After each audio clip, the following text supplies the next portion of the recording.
My dad always wanted a son. He got 3 daughters instead, and he hated us all. Hated my twin sisters, hated my mother, but he hated me the most because I was the last child my mother had before she died. And that didn't stop him from treating me like his little boy, though. Didn't stop him from attempting to beat the hatred out of my own gender into me. "Quit your crying," he'd snap, "or you'll end up like your sniveling mother." After years of that stuff, he was shocked that I grew up as a tomboy. I think he hated that even more because I was just a constant reminder of whatever he never got to have. My mom died when she was only 27, when I was only 4. The coroner ruled her death a natural passing, some weird heart complication that took her in her sleep. My dad, though, he says it was because of her family's curse. Whenever I came to him, desperate for more information about my mom I never really knew, he never had anything to say. I'm convinced he was just drunk since the day she died. Every woman in her damn family, they die when they're 27, he'd sputter in between belches, his breath reeking of stale liquor. I think the real curse is that my mom was the one to die, and not him. I wasn't fully convinced by the ramblings of a perpetual drunk man, but when I lost both of my sisters just months before their 28th birthdays, I knew it couldn't be a coincidence. Moira was found murdered, her face practically blasted off by a shooter while she was on a jog. And Joy, she took her own life days later. I was the one who found her, hanging in the bedroom of her apartment as I came to pick her up for Moira's funeral. She'd been there, swinging from the rafters, all night long.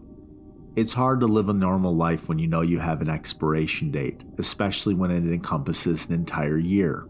I always dreaded my birthday, which from an early age became associated less with fun and birthday cake, and more with worry and funeral caskets. But once Moira and Joy died, my next birthday, 25, was the most dreadful day of my life. 26 was worse though, and 27, unimaginable. This is it, I thought as I closed all of the blinds in my apartment, downing the last drop of vodka in the bottle. This is the last year I'm gonna live. 27 has been uneventful to say the least. Why would I make any long-term plans, forge any meaningful relationships when I know simply they cannot last? The worst part of this last year has been simply not knowing when my impending death is coming. It could have been any day within the last 364. It could be within the next minute. I must admit I became something of a recluse, my windows always shuttered and additional locks installed in my door, letting the phone ring through to voicemail, hiding under my covers with the lights out whenever I got a knock on my door.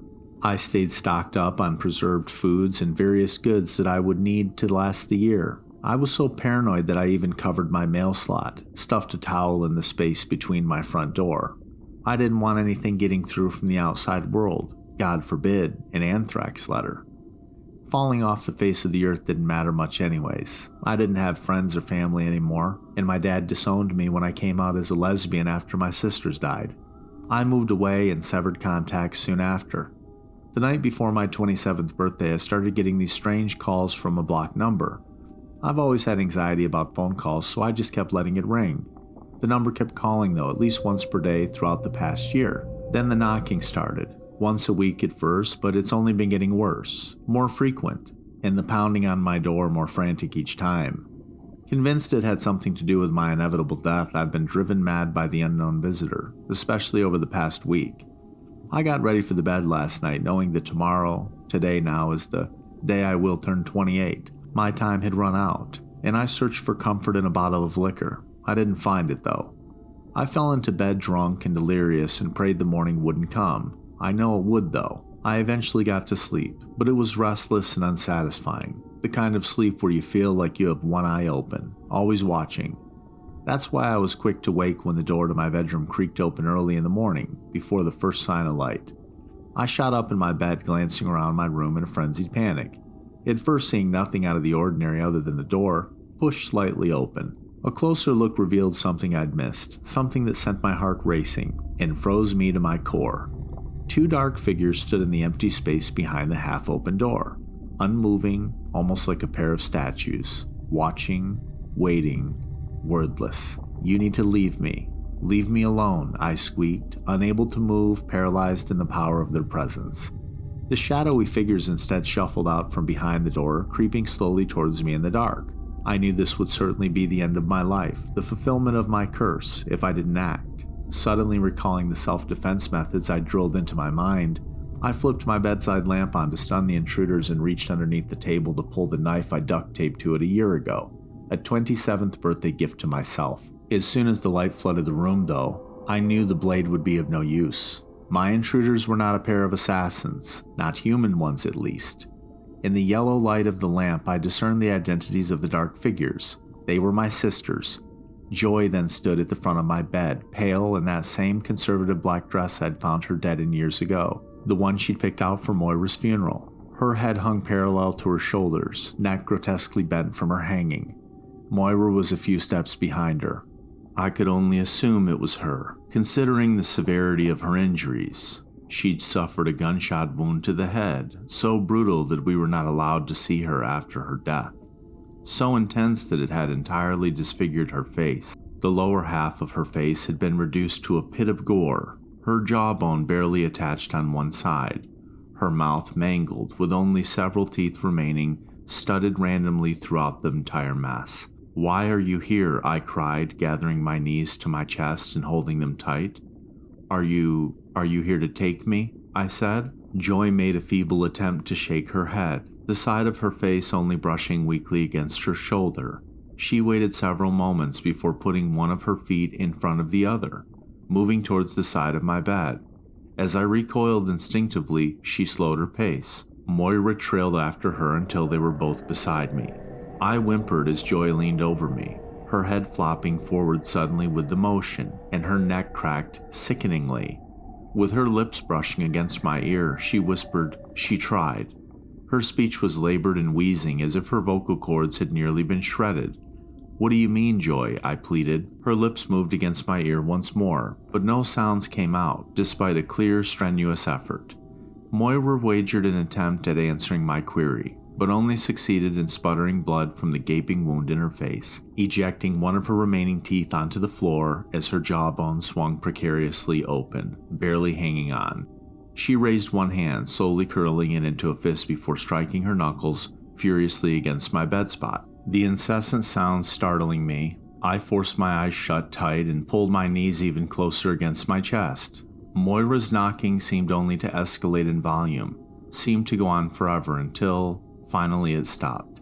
I cracked my eyes open to find that both of my sisters had vanished, that the light of early morning had begun to spill in through the slats of my blinds. It was just past 6 o'clock, the 7th of June, the day of my 28th birthday. I was born at 9:26 a.m. Once I learned of the curse, I burned the time of my ultimate expiration into my mind. I only had 3 hours and 16 minutes left to survive, even if I had that long. Draping my covers over my head, I resolved to spend the rest of my life asleep. I figured I'd rather pass peacefully in my sleep like my mother did than to suffer a fate similar to my sister's. My plans were interrupted, however, by that damned knocking on the door. The interruption usually didn't come so early in the morning. I decided initially to ignore the strange visitor, but pulled the blankets back down soon after as a certain sense of familiarity struck me. The pounding on the door reminded me all too much of Moira's knocking, just moments before. It easily could have been a trick of the curse, but something compelled me to approach the door.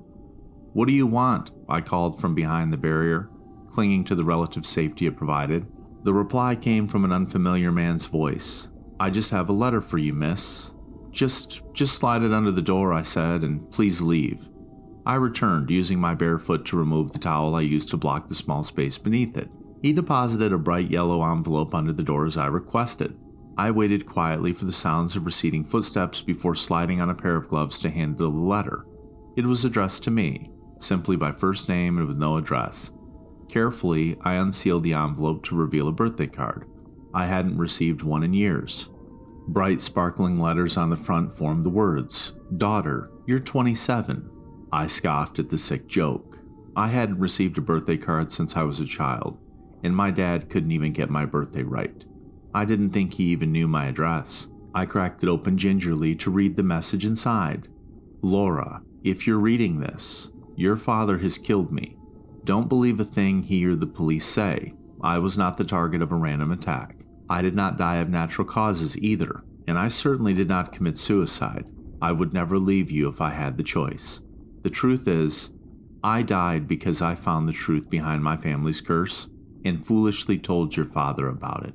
He was in on it the entire time, planted in my life by some secret society to eradicate me, to eradicate us.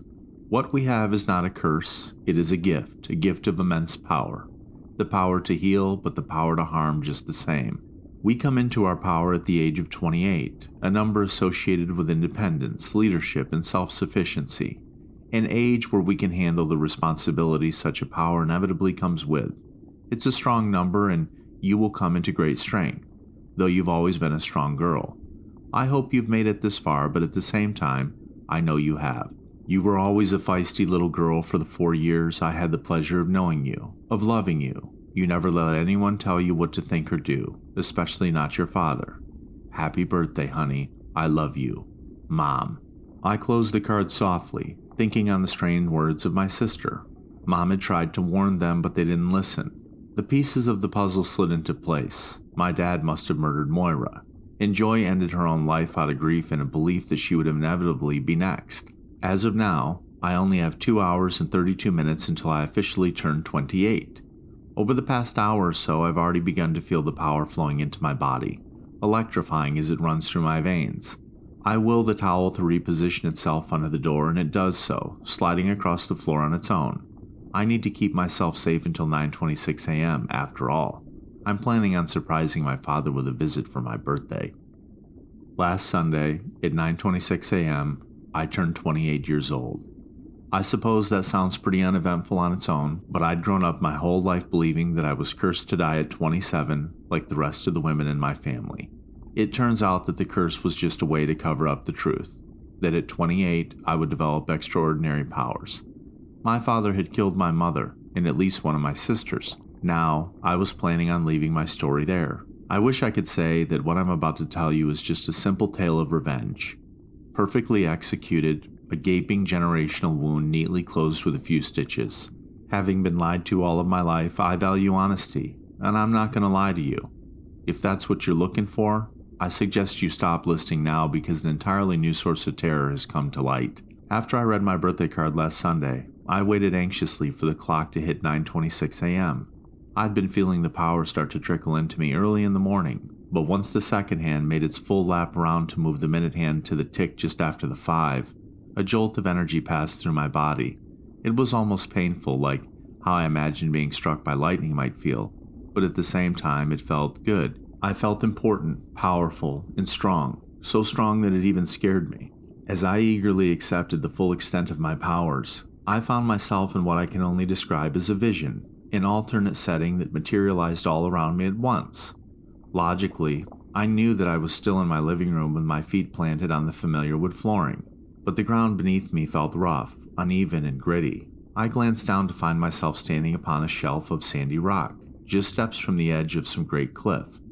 Fear rendered me mute at the top of that cliff, and I swear I could feel the wind whipping all around me, and I could hear the waves crashing furiously below, and feel the briny ocean water misting my face. I leaned forward, peering precariously over the edge at the churning sea and its infinite black and white froth. I found its movement, back and forth, push and pull, comforting in its predictability, until it seemed as if something shifted to upset the flow, something unseen, but its effects impossible to deny. There was something down there, something huge enough to alter the tides, yet hidden beneath the waves. More horrifying still was the palpable feeling that something wanted me to jump, to dive headfirst into the dark sea below. I felt the presence beneath the waters, something ancient, unseen, and vastly more powerful than I could ever hope to be, and whatever it was, it wanted me to jump. But it didn't have to force me. It had all the time in the world, and it could wait. The vision fell apart as quickly as it had materialized, my comfortable reality reconstructing itself anew in mere seconds. I frantically shook my head to oust the troubling image, to rid myself of the powerful draw it had had on me. I had a job to do, but first I had to figure out exactly what I could do. I knew I could move things simply by willing it to happen with my mind, but I was startled by the sudden ease of it. Focusing on a glass of water on the table, I attempted to move it just slightly to the left, but instead it flew off the surface, shattering it as it hit the wall. I rushed to clean up the mess, plucking shards of glass from the carpet, groaning at the wet spot. To my surprise, once I glanced down at the dampened carpet, droplets of liquid started to rise from the floor until the spot had vanished, the condensation suspended in midair. It's hard to explain, but I just moved it until I finally released to deposit the water in the sink. Before you say anything, I know. I was stupid to test this out on something so fragile, but my powers didn't exactly come with an instruction pamphlet. A dull ache grew in my heart as I realized I should have been learning this with my mom, and I longed for her more than I had in years. Like a young child desperately reaching up with outstretched arms, I wanted my mom.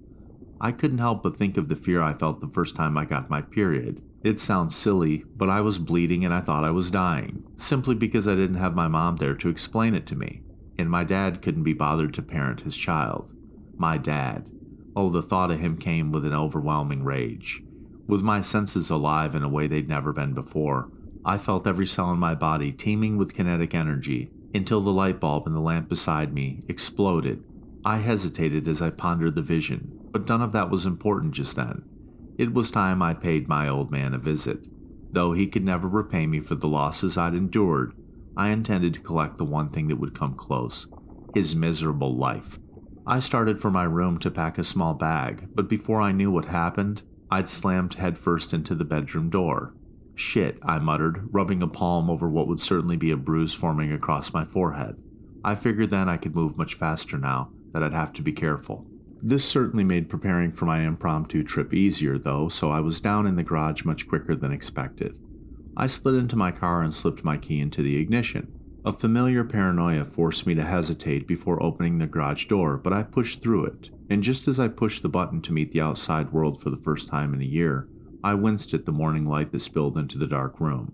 I guess I forgot just how bright the sun really is. I popped open the glove box to retrieve a pair of sunglasses. I'd put them on before pulling out of the garage, out of the safety I'd clung to for so long. The drive was fairly ordinary, though fear set in as I thought on all the questions that remained unanswered. Why had my father killed my family?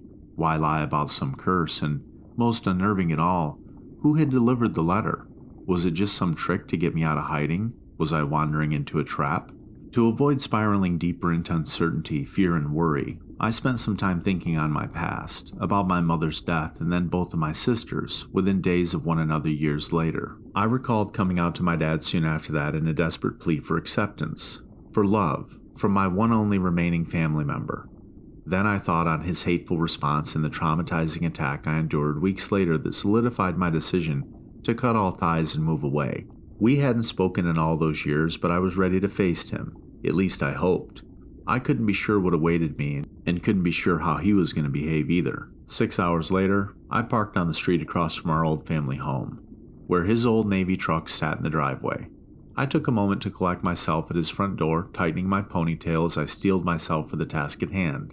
Then I directed my energy into the barrier until it exploded inward, allowing my body to carry me at full speed into the living room where I knew I'd find him. As expected, he was sitting there. What I didn't expect to see was the gun he had pointed at his head. I took hold of it with my mind, flinging it across the room. Laura, he stammered, a dumb look on his face. What the hell are you doing in here? He said. Me? What the hell are you doing, Dad? I retorted, gesturing to where the gun had fallen with a nod of my head. How did you find me, and why did you send me that letter? I said. A perplexed look crossed his face, one that told me he had no idea what I was talking about. His lack of knowledge did little to comfort me. Someone had still found me, had drawn me out of hiding. At that moment, I think he realized the situation he'd found himself in, and what I intended to do. He started to scramble up from his chair, but I redirected my focus on his body, pressing him back into it. You don't get to leave, Dad, I seethed. He coughed as I increased the pressure on his chest. For once, you're gonna now listen to me, I said. He strained against my influence, but he was stuck, and he knew it. I know you killed Mom and Moira, maybe Joy too. I know you lied about this curse.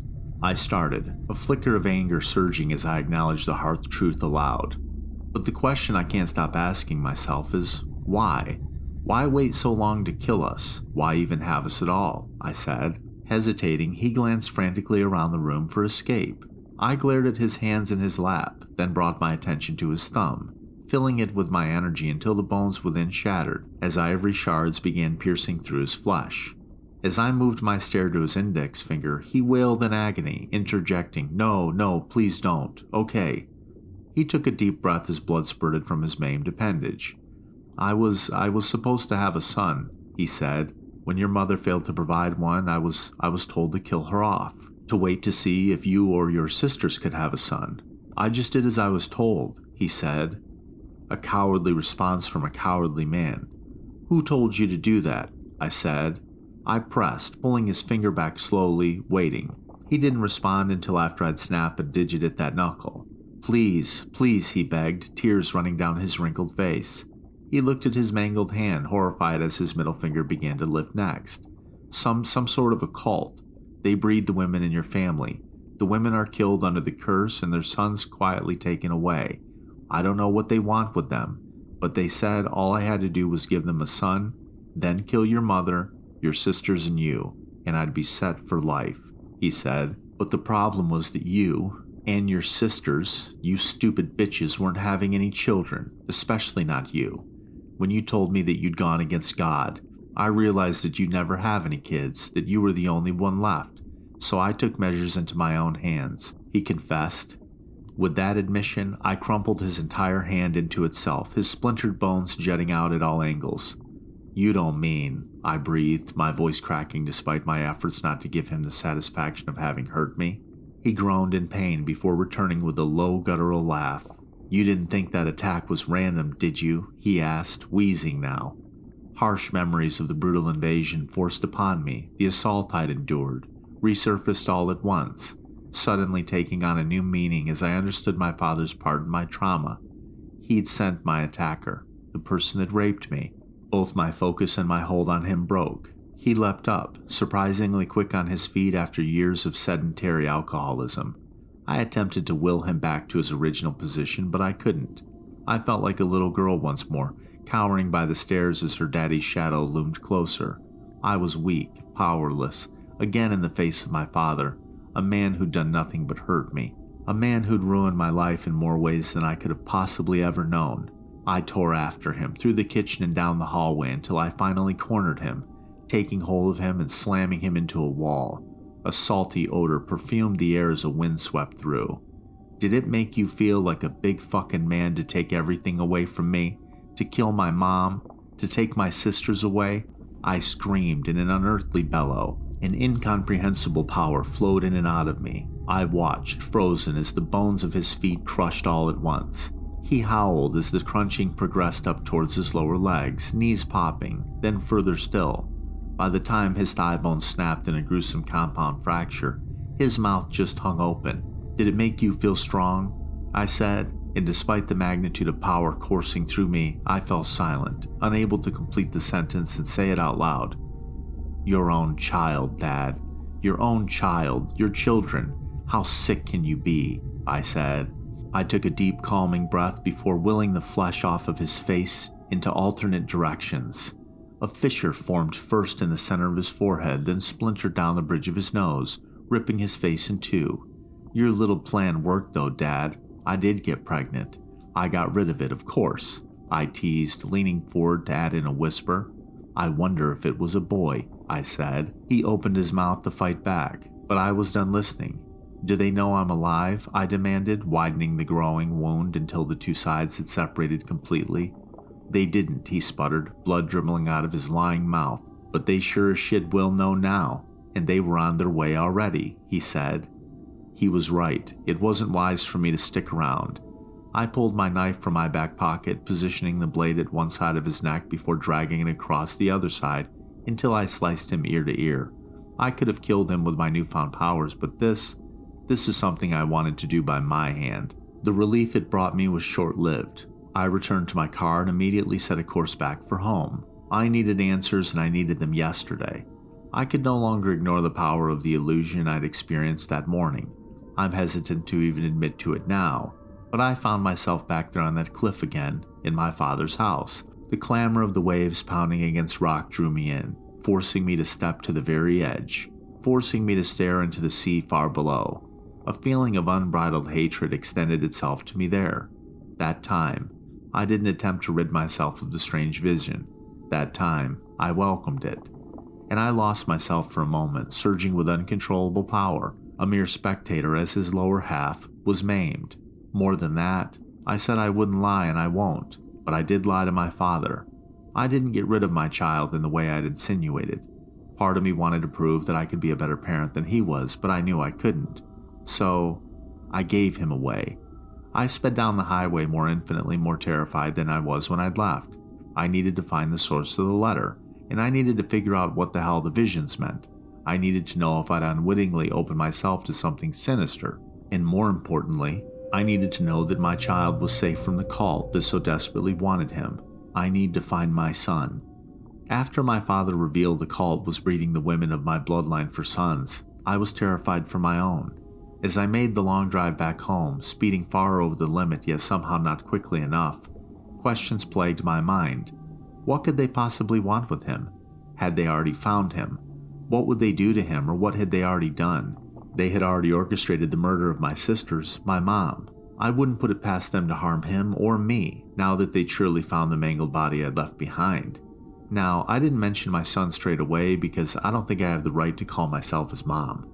I gave birth to him almost 4 years ago, but I certainly had no part in raising him. I never expected to get pregnant in my life, and I certainly never expected to keep a pregnancy that was conceived through an assault.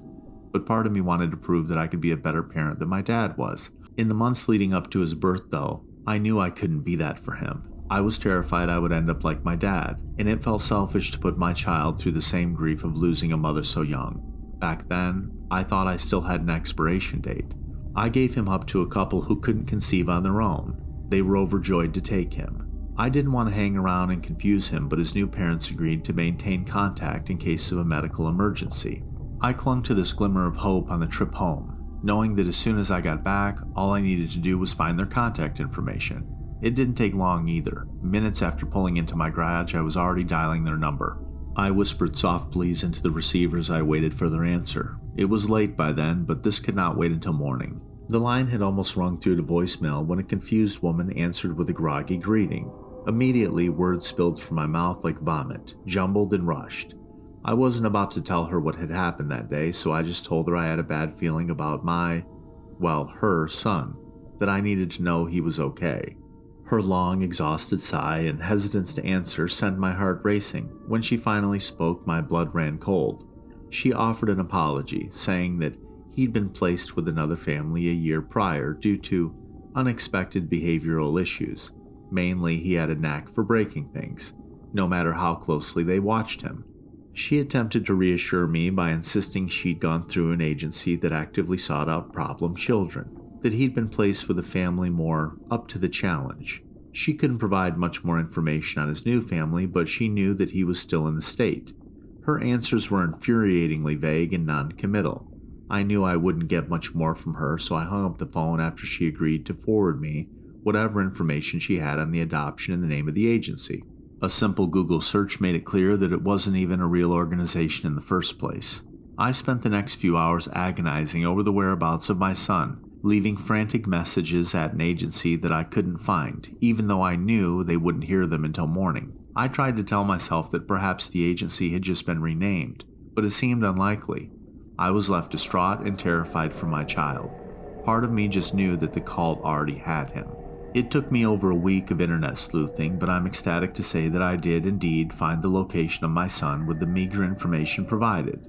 He was still in the state, but I live in a pretty large state, so another long journey. I made contact with his new mother, who agreed to a visit just so I could check up on him. I thought maybe that she might understand the whole mother's intuition thing. I packed my things and piled into my car, setting off immediately. Only about 20 minutes in did I start to entertain the idea that this was most certainly a trap. I'd had a bad feeling about going to my dad's, but I had the element of surprise on my side then, and that was certainly gone now. Pure terror circulated through my system that whole drive, my hands jittering and barely able to grip the wheel. In the late afternoon, I arrived at a beautiful house. One of those houses that seems too good to be true. One of those houses that, is just a facade for familial dysfunction. I know because I used to live in one of those houses. As I pulled up, I took a moment to ready myself in the car as if I was waiting in the wings, rehearsing my lines one more time before going on stage. As I looked out, I swear for a moment I could see a figure in the window, something pale, watching.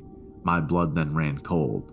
It didn't seem to move when I saw it. Instead, it cocked its head back, slightly curious. Nervously, I exited the car and knocked on the door. A gaunt young woman in a white summer dress cracked it open.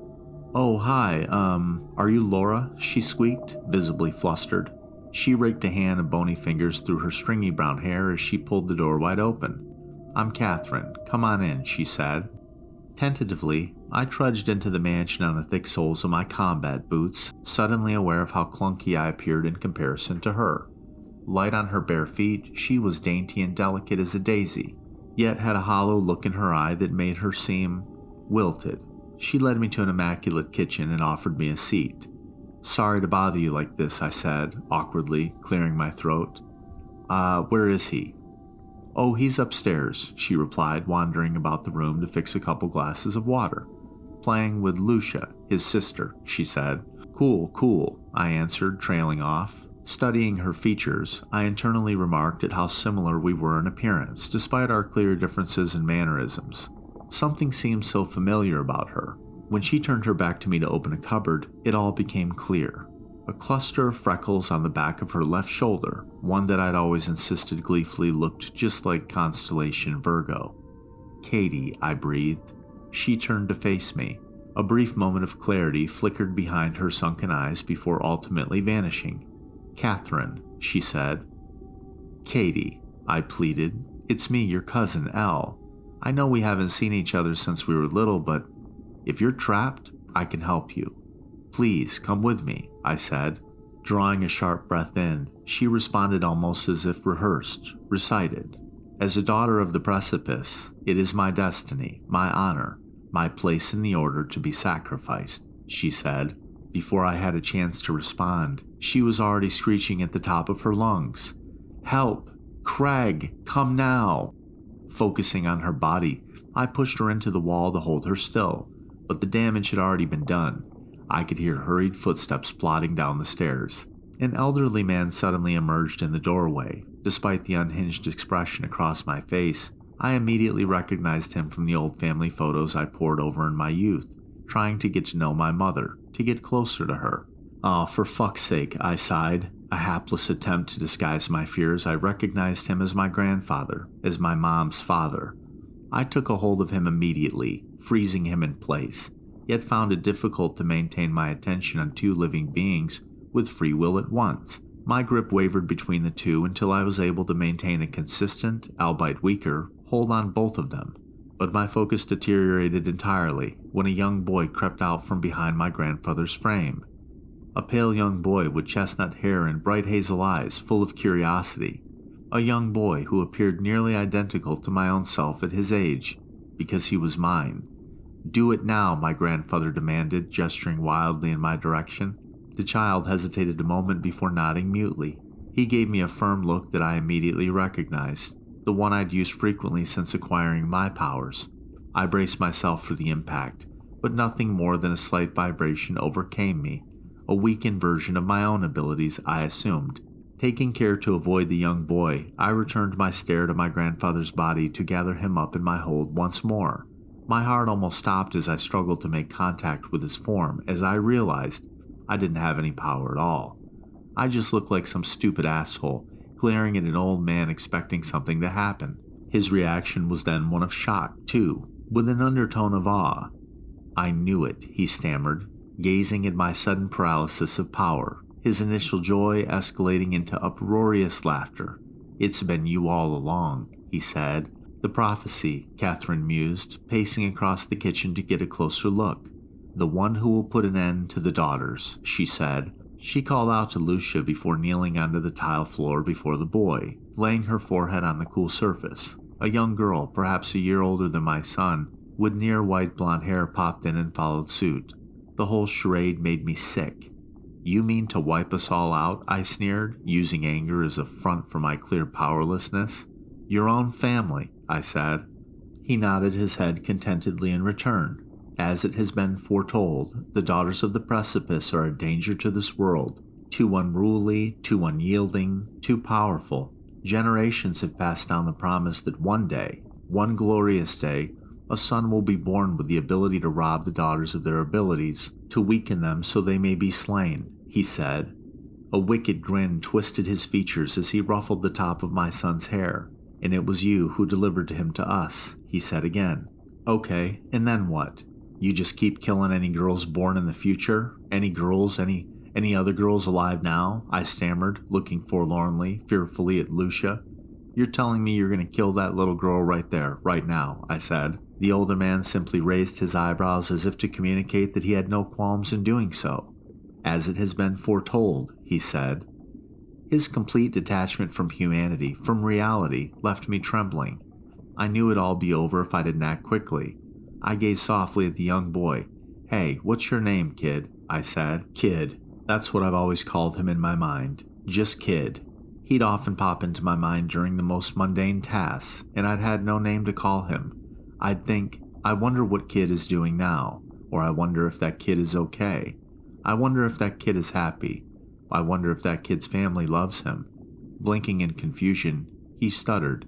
Eli, he said. Eli, okay, I said, and I breathed, holding my lips tight together to fight off tears. I didn't want to tell it to you this way, Eli, but these people do not love you. They are using you to hurt innocent people like me, like Catherine, like Lucia. They killed my mom, my sisters.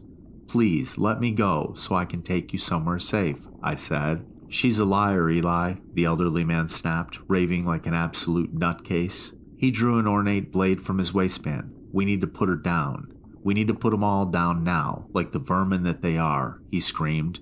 His eyes walled over and I could almost sense the internal battle raging within. Tears finally started to streak his face as the tingling sensation began to ebb. No, I don't want to do that. I love my sister, Eli said. Eli's hold finally broke as he grabbed Lucia by her elbow to flee the room. Then I filled the old man with my energy until he was unable to move, as still as a statue. Driving my focus into the knife, I snatched it from him to suspend it in midair. I took a deep calming breath before catapulting it in his direction. The blade was already out of my mental grasp by the time I realized that Catherine had launched it off the floor to lunge in front of the man. The weapon buried deep into her neck, taking her to the ground instantly. I scrambled to help her only to realize I'd never healed before, and I certainly didn't know how to.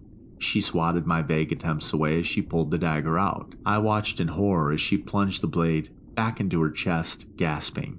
A delighted grin spread across her face in her last moments, and an overwhelming surge of anger flared within me. I was angry with my grandfather and at myself for Catherine's demise.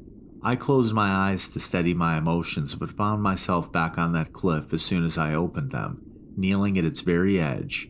Whipping wind chapped my face as I gazed at the churning black rapids below. Just beneath the surface, I could get a clearer view of the shadowy mass, dynamic in its shape, seeming to stretch and move in every direction, shifting constantly, amorphous and vague, yet clearly belonging to one collective intelligence. Chittering whispers arose, the individual words indiscernible, yet the message entirely clear. Jump. I furiously shook my head in response to the command to rid myself of its enticing pull. Reality materialized back around me and a pool of blood had spread beneath me, soaking through the knees of my jeans. With the crash of the waves subsiding, I could hear a low guttural moan behind me. I turned to find my grandfather in pieces on the floor, still alive yet clearly in agony. His top half was torn from his legs, which lay motionless across the room. Slick, visceral gore trailed through from where he'd been severed, ragged and uneven. I rose to my feet to finish him off, though I'm afraid I'll admit that I wasn't aware I'd even started in the first place. He whimpered as I followed the trail of blood towards him, but traded cowardice for fury once I crouched beside him. They'll find you, he strained through gritted teeth. His face was pale and covered in sweat. As it has been foretold, he said. Then let them, I said, and seethed before sending all of my energy into his neck, snapping it with such force that his head nearly spun. As it has been foretold, my ass, I said. I'm now caring for not only my son, but for Lucia as well. I was surprised by their willingness to come with me after I had slaughtered their previous guardians. It's been an adjustment for sure, but I'm committed to keeping them safe. I resolved to protect them as I drove them to their new home, as I knew we'd all be in danger of being found. I just didn't expect it to happen so quickly. As I pulled up to my place, I knew we'd already been found. I knew because a strange man was there, banging on the door. Of course, I was happy to be reunited with my son Eli. "Laura, who's that?" Lucia squeaked from the back seat. I hadn't even realized that I'd stopped in the middle of the road. I swallowed my fear, pulled into the driveway, and stepped out of the car, commanding the kids to stay inside. I locked the doors and approached the stranger. "Excuse me," I barked, attempting to appear confident. I wasn't exactly out of the closet with my powers yet, so I was nervous about what could happen. "Who are you? Why are you here?" The man turned to face me, a grin plastered across his face. "Laura," he replied, almost nostalgically as if he knew me. I was sure I'd never seen him before, and I think I'd recognize him if I had, considering the raised pink scar across his left cheek. He had the rough, rugged appearance of a man who'd seen too much.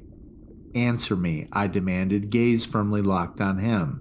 If he made any sudden movements, I had to be ready. He remained where he stood, seemingly attuned to my apprehensions. "It's me, Laura. It's Uncle Job." I couldn't help but laugh at whatever mind games he was attempting as I hardened my stare, freezing him in place.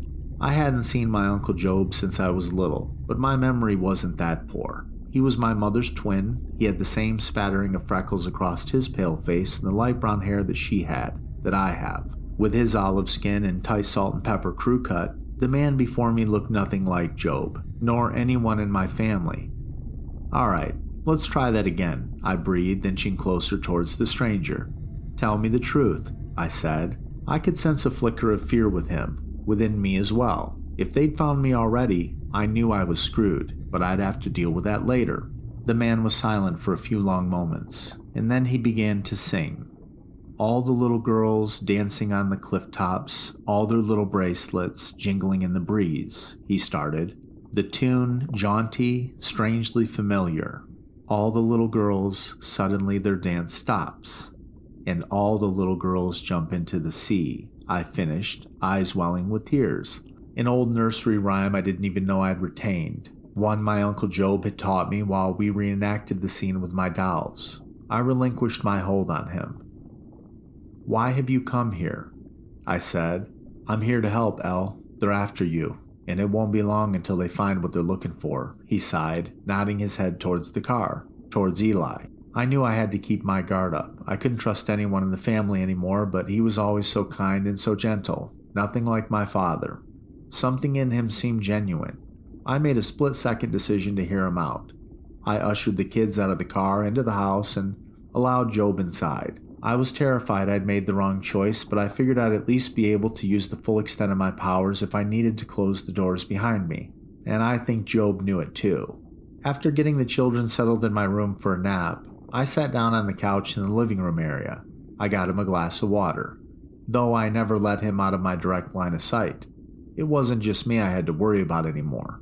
"Tell me everything," I rushed, pulling up a chair to face him.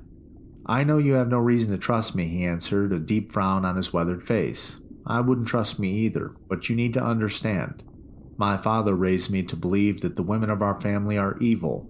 He raised me to believe in the prophecy." Inhaling sharply through my teeth, I cut him off.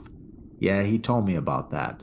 Before I killed him," I said. Job nodded almost enthusiastically, his eyes widening. "Good. Great. Good riddance. He wanted me to fulfill the prophecy so badly, but when I didn't grow to display any powers, he appointed me as your mother's monitor," he said. The name itself struck fear into my heart. Who had been monitoring me? I was to take an active role in her life, to keep tabs on her, to make sure she didn't escape before she turned 28, he said. Despite the remorse evident in his tone, both terror and anger surged within me. Who is my monitor?" I asked reluctantly. "Your father," he said. "Killed him too," I blurted, if only to settle my own nerves. Job smirked.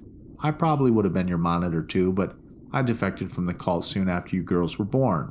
Your mom was a fighter, so they made sure I kept a close eye on her. Ironically, spending so much time with her forced me to critically examine the ideologies my father had instilled in me until they started to unravel.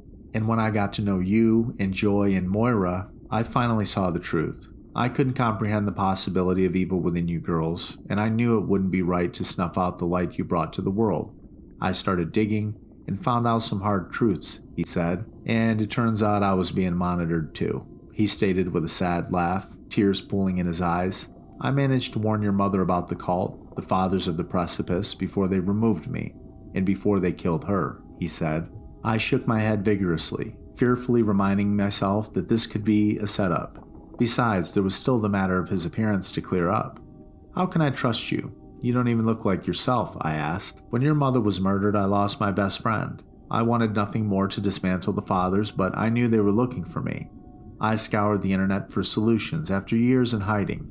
I found just that in a strange boutique, one where you can walk out in an entirely new appearance, he explained, gesturing to the new features he'd been granted. I don't expect you to trust me. Your sisters didn't because they didn't recognize me, but I know you are my only chance in ending the Father's cycle of killing now, once and for all, he said. Tentatively, I allowed myself to put my trust in him. I elected to keep Eli's power secret though, terrified of what might happen if the man I'd let into our lives turned out to be just as bad as other family members I'd seen reunited with recently. I was constantly on edge, felt as if I had to sleep with one eye open again. And that kind of paranoia was all too familiar to me. Like the curse I'd believed would take me all of my life was renewed. But this time, I knew the danger to my life, to Eli and Lucia's lives, to be real. As I got the children accustomed to their new home, Job spent the next weeks attempting to infiltrate the Fathers of the Precipice, to discern the location of their headquarters. He insisted that many young boys were held captive there, guarded by the Fathers. He painted a horrifying picture of the abuse he'd suffer there, the indoctrinations forced upon him. Between strategizing with Job and playing with the children, I spent long hours training myself and bolstering my discipline. After I'd put the kids to bed one evening, I found myself plagued by guilt, recalling how Catherine had died at my hands and how I couldn't heal her. I chased the memory with 6 shots of vodka and spent the rest of the night alternating between dragging a razor across my skin and willing the wound shut to put my mind at ease. I must admit that, despite the powers I had at my disposal, I feared going up against so many people hell-bent against my survival. It was hard enough trying to control 2 people last time.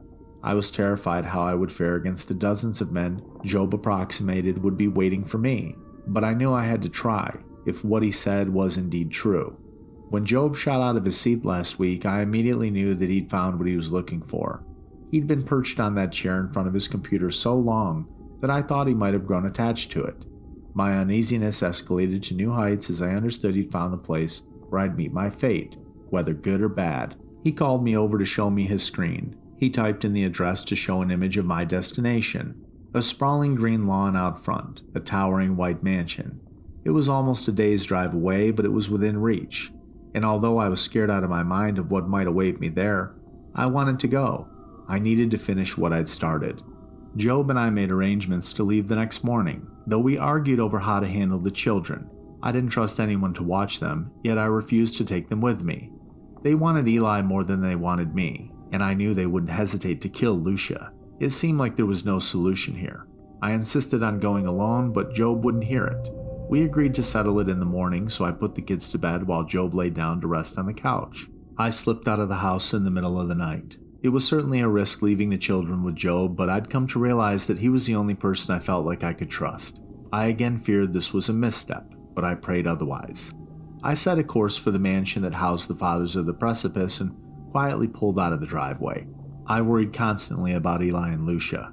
I wanted nothing more than to come home to them, so I resolved to do just that, though it seemed overly optimistic and naive. As I drew closer to my destination, I found myself panicked, jittery. I'd pulled over to nap in my car, but it was a restless sleep. Still, the sooner I was finished with the Fathers, the sooner I could return home. I parked about a mile away, opting to walk the remaining distance. The estate was even more lavish in person than the pixels on Job's screen could possibly display. I felt dwarfed by its size and feared it as if it were some massive predator. Its enormous arched door, the mouth I was willingly striding towards. This time, though, I wasn't looking for answers. Wouldn't be asking any questions. Job had instructed me where I needed to go to rescue the children. I thrust the door open to find a large entryway with 2 marble staircases leading up to an overhang on the 2nd level. A man stood, frozen on one of the steps. I snapped his neck with no hesitation. Within seconds, more men spilled onto the second-floor balcony before clambering down the stairs. One drew a gun, pointing it at my chest. I redirected his aim before forcing him to empty the chamber into his mouth. I forced another off the overhang, slamming him face-first into the marble flooring. But they kept coming, one after another, closer and closer. I took out a few more by releasing the chandelier from the ceiling to crush them, but as soon as I felt I had the upper hand, more men trickled downstairs. More came at me from the hallways on either side of me. Panicked, overwhelmed, and terrified, I felt a pair of arms seize me from behind, saw the herd of men closing in on me, their faces warped with hatred and disgust. I shoved as many of them away as I could, but I was merely buying time, and I was barely doing that. Considering how many there were surrounding me, too many to control on my own, each attempt grew feebler, weaker as I felt myself fatiguing rapidly. I knew it was over then, yet as I began to accept my fate, I started to hear the faint sounds of waves breaking against tough rock, of wind whistling all around. My surroundings began to fade, giving way to that same old scene that tormented me since I first received my powers. There was the shelf of rock, the churning black rapids down below, the whipping wind. But there was something else there this time, something that chilled me to the bone. There were girls, not just little girls, but teenagers and young women too, all in flowing white dresses with gleaming silver adorning their wrists. At first sight, it seemed almost as if they were dancing, in constant movement, moving in pairs, switching partners, all the little girls dancing on the cliff tops. The horrified looks on their faces made it clear, though, that this was not a joyous occasion. They were saying goodbye. Their gowns thrashed about in the wind as they whispered softly to one another, tears streaking their faces. In lieu of embracing, they reached out to hold another's hands in theirs tenderly before moving on to the next. This was all they could do. Their wrists were shackled. All the little girls' bracelets jingling in the breeze, the tune reminded me. A man's bellow pierced through the tragic scene, startling both me and the group gathered on the cliff. Just behind me, a collection of men began to advance upon the women and girls, brandishing knives in their hands. I leapt back at the sight, but they didn't seem to notice me, only seemed to see or care about the women and girls in white. They continued forward as the first of the girls jumped, relentless in their pursuit until, screaming in horror, they all launched themselves off the precipice. I rushed forward to stare over the edge of the cliff, watching in terror as the girls threshed wildly in the water, drowning. Their collective fear, despair, anger overwhelmed me, the power of their emotions nearly suffocating. Wailing, I beat one fist into the rock beneath me as, one by one, they tried, their bodies ceasing to sink deep below. The sea enveloped them until it appeared to me just as it had before, the dark churning rapids, so fearsome yet at the same time so inviting. There was no time for second-guessing it. I threw my arms above my head and dove off the cliff. I plunged headfirst into the brisk, briny water as the sea swallowed me whole. I propelled myself deeper, closer to whatever had been coaxing me down all this time. Forcing my eyes open, I recoiled as I realized I was not alone. The fallen girls and women swam in a torrent around me, their corpses now bloated and discolored, flesh peeling and hanging off bone in several places. The original daughters of the precipice, forced off the cliff before they could age into their powers. Urging myself even further into the dark water, I nearly opened my mouth to gasp as I saw Moira and Joy swimming alongside me, their gruesome appearances still jarring, though their presence was oddly comforting. Moira extended a finger to point. I followed the trajectory with stinging eyes. All my apprehensions came to a screeching halt as a figure came into view. It was my mother. Beaming, she reached her hand up from the depths. I extended mine in turn, kicking my feet to hasten the connection. As soon as my hand grazed hers, a surge of electric energy raced through me, startling me. She gave me an encouraging nod, and I clasped onto her hand, holding it tight in my own. I returned to reality at the father's mansion with a splitting screech. The men backed away, hands clapped over their ears. A power unlike any I'd ever known before or felt flowed out of me as I faced each of my attackers with renewed energy. I felt my hand plunge into one man's chest to crush his beating heart, still inside him. I felt my energy fill an assailant's brain with so much energy that it overheated to explosion, blood dribbling from his ears as he crumpled to the ground. I felt myself shred 5, 10, 15 more attackers with less energy than it takes to flick on a light switch. With my attackers taken care of, I took a deep breath in, slowly exhaling the rage and power granted to me by the Daughters of the Precipice. I needed to be in control when I found the children, though I feared a second wave of fathers likely awaited me. As I quietly padded across the room, I noticed one of the assailants still clinging to his life, eyes wide and breast shallow. Directing my glare at him, I flipped his body over, leaving him face down in a thick pool of his comrade's blood to drown. It seemed fitting. I then followed Job's directions down the hallway to a locked door. Busting the lock with a pointed stair, I crept down the stairs with the door revealed, anxious for what might await me. What I saw down there, well, it was much worse than what I ever anticipated. The room was nearly empty. No children, no people, save for one man sitting, waiting. He just laughed at my shocked expression, my fear for the children. "Not what you were expecting, huh?" he said. My heart began to race. So it was a trap. Job lied to me, and I'd left my children with him. "You're just like all the other daughters. You think you're so smart. You think you're smarter than everybody and better than us," he rambled, shaking his head incredulously. "We knew you would find us, knew you'd be stupid enough to come here yourself. We've placed all the boys in homes. We couldn't risk you coming here to slaughter them all.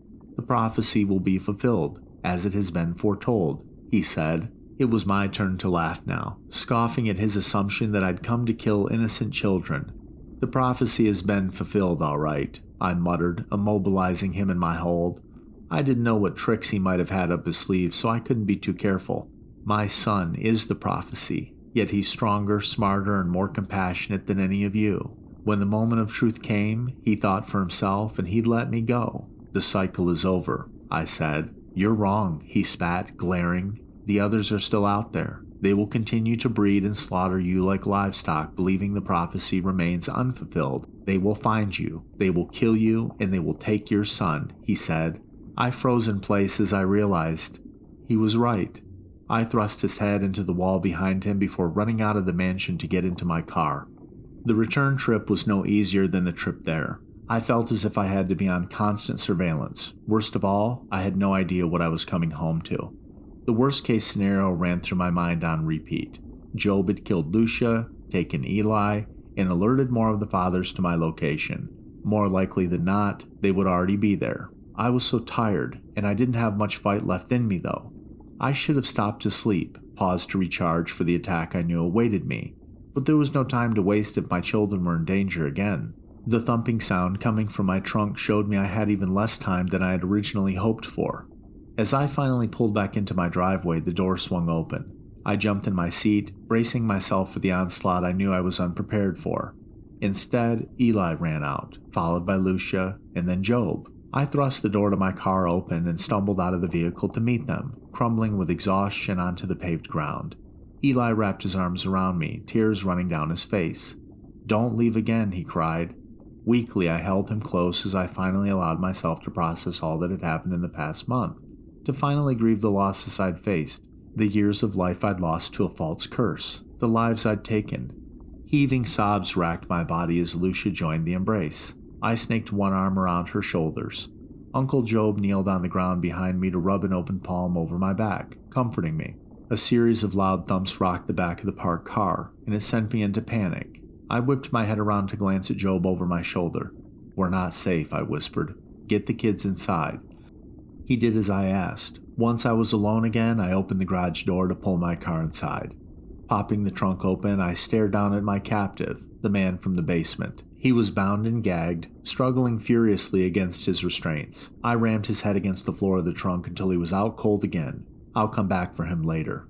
I needed a hot shower and a warm meal, and I needed some time with my family first.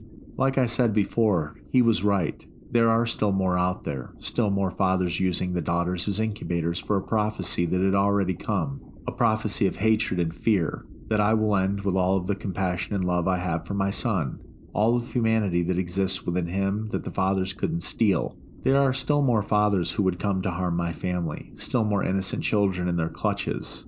In the days since, I've been using my powers to extract information from my captive, healing him just as he starts to slip away. Job and I have already confirmed 3 homes for me to visit once I've gotten enough rest. I'm exhausted, physically, mentally, and emotionally, and I'm tired of using my powers to harm, but I know I can't stop yet.